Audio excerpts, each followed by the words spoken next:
As you prepare for your confirmation in just a moment, I want you to think back for a minute. Go back to your earlier days, when you were little children. What were the kind of things that occupied your attention when you were really little? Now, I have lots of nieces and nephews, so I have seen many different sources of interest, and I can guess what some of them were. I've had nieces that lived to dress like princesses.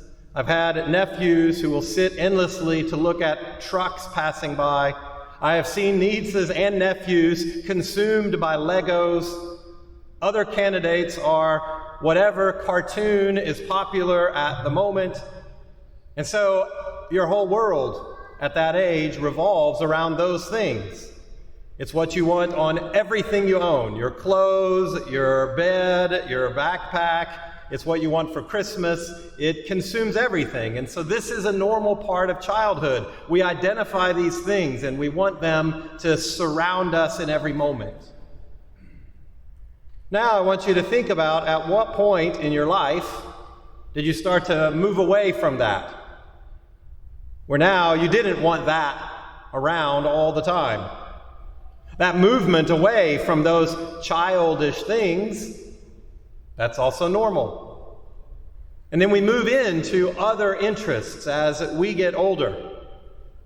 And so probably all of you have certain other interests now, the kind of things that you turn to first, the kind of things that you want to mark your life, to be around you in whatever possible way.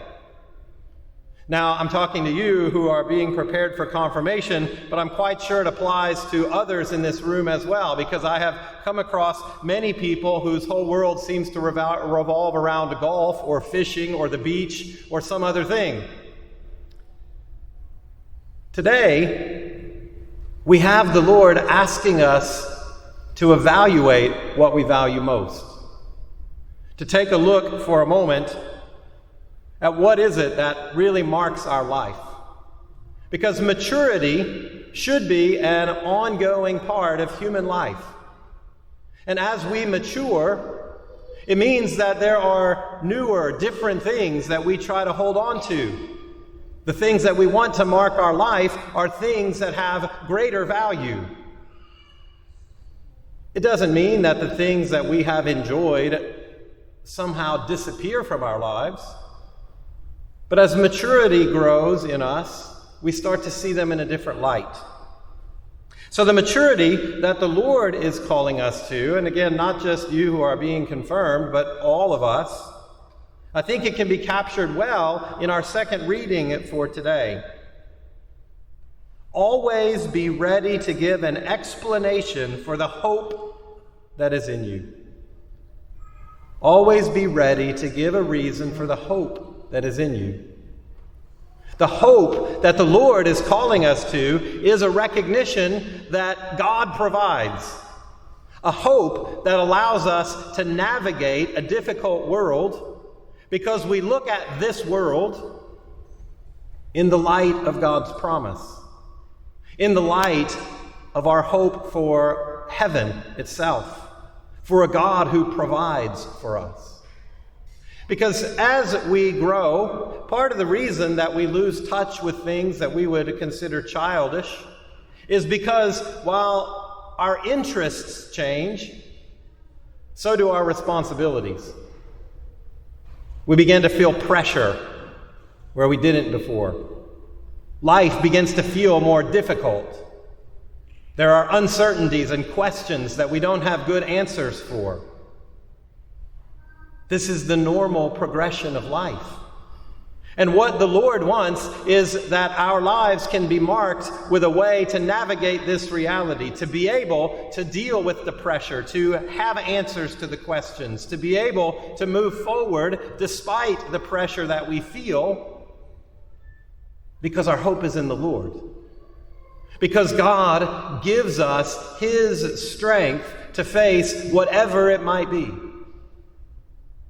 In confirmation, you are being asked to reflect on a particular way that God gives you strength, the way of the Holy Spirit. The readings that we have today seem perfectly suited to this celebration, but these are readings for this particular Sunday of Easter, not specifically for confirmation.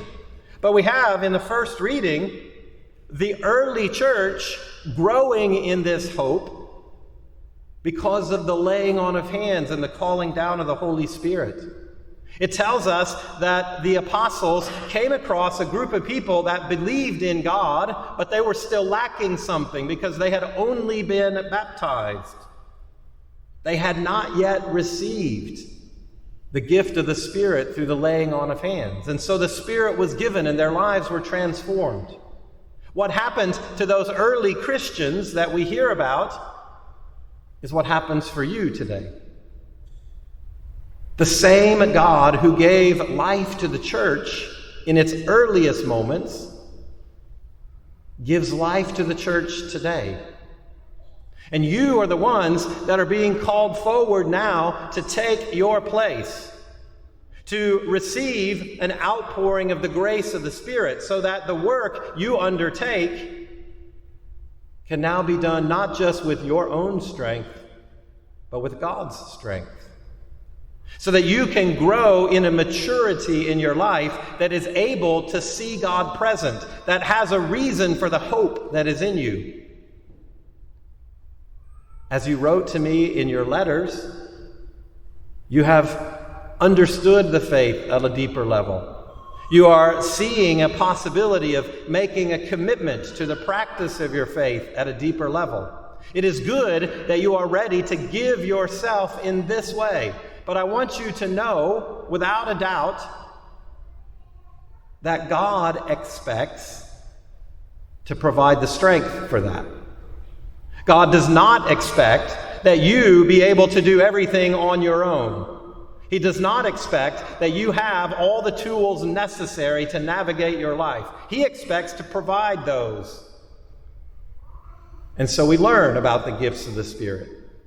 We learn about how wisdom and knowledge and understanding can give us a different perspective to see a path forward when maybe we wouldn't have otherwise.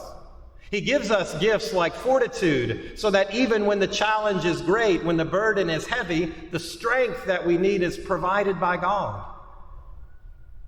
He gives us gifts like counsel, so that we can not only navigate our own lives, but provide guidance to others in the words we speak, in the charity of our actions. And so the maturity that the church is calling you to is a maturity that recognizes God in you. You'll continue to grow, and as you become adults, you will take on different responsibilities. Your interests will continue to change. But you are receiving this gift now because God has something in store for you now.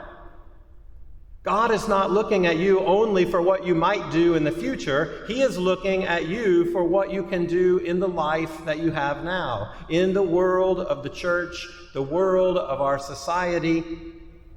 God calls you to be that witness, to have the maturity to say, I see God present. And so my hope is that you will reflect back on this day, that you will see, because you have received this gift of the Spirit, you can look at every part of your life with a different perspective. So make sure that this moment of confirmation is not just the end of a process, but the beginning.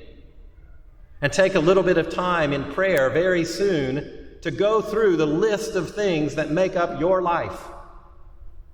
And in that list, identify where God is present. Because when you see God present in the joys of your life and the responsibilities of your life, in the challenges of your life, then you will find the hope that is in you. You will find a renewed strength, a purpose, and meaning for life that every human being desires. And so now, as we move forward praying for this gift of the Spirit in you, my hope is that it will truly be a beginning to allow you to mature in such a way that you see God present and have a life marked by hope. but also that your witness today can strengthen the rest of us.